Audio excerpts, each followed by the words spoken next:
তেল দিয়ে দিয়েছি আর এই যে টমেটো আর আলু কেটে নিয়েছি, টমেটো আলু আর এই যে শোল মাছ দিয়ে টক করবো। কড়ার তেল গরম হয়ে গেছে, এবার আমি 5 ফোড়ন দিয়ে দেবো।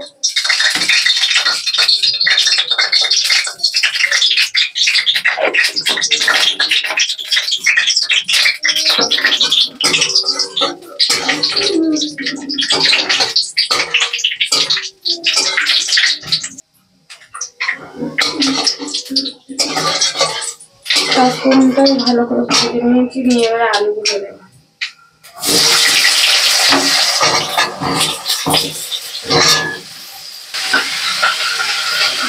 লবণ দিয়ে দেবো,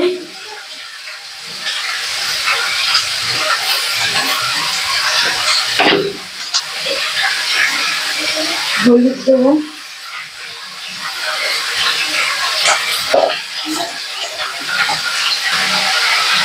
এক চামচ জিরে দিয়ে দেবো,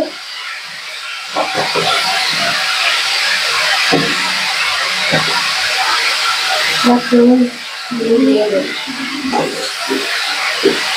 সামান্য জল দেবো, আলুটা যাতে সেদ্ধ হয়ে যায়।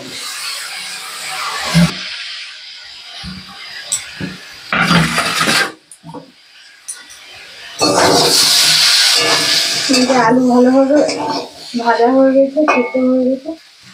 আলুটা সেদ্ধ করে দিলাম, কেন টমেটো দিলে তো আর আলু সেদ্ধ হবে না, টক করলে। এবার আমি টমেটো গুলো দিয়ে দেবো।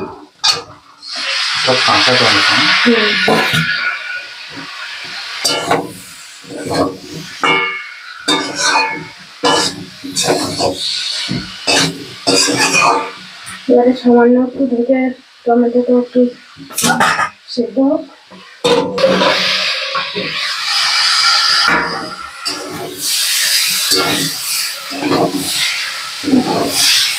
টমেটো প্রায় সেদ্ধ হয়ে যায়। টমেটো আম দিয়ে ওরকম শোল মাছ খুব খেতে ভালো লাগে। এখন তো আমের সময় না, আম বাজারে পাওয়াও যায় না, এই জন্য কাঁচা টমেটো দিয়ে শোল মাছের টক।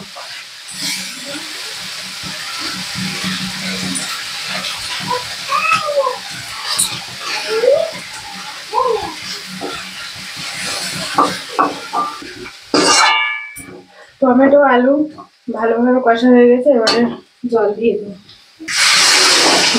দেবো। এবারে ঝোল ফুটে উঠেছে, এবারে মাছগুলো দিয়ে দেবো।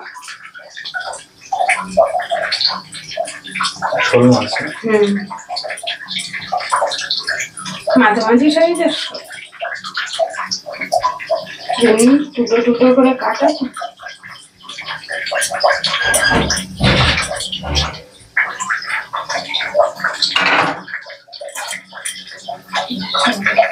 মাছগুলো ফুটতে থাকো, পরে আবার দেখো।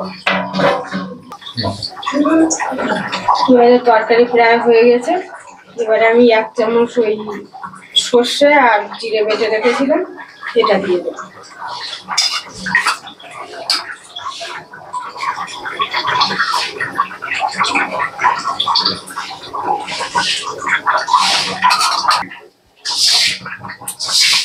এই যে শোল মাছের টক হয়ে গেল, নামিয়ে নেব।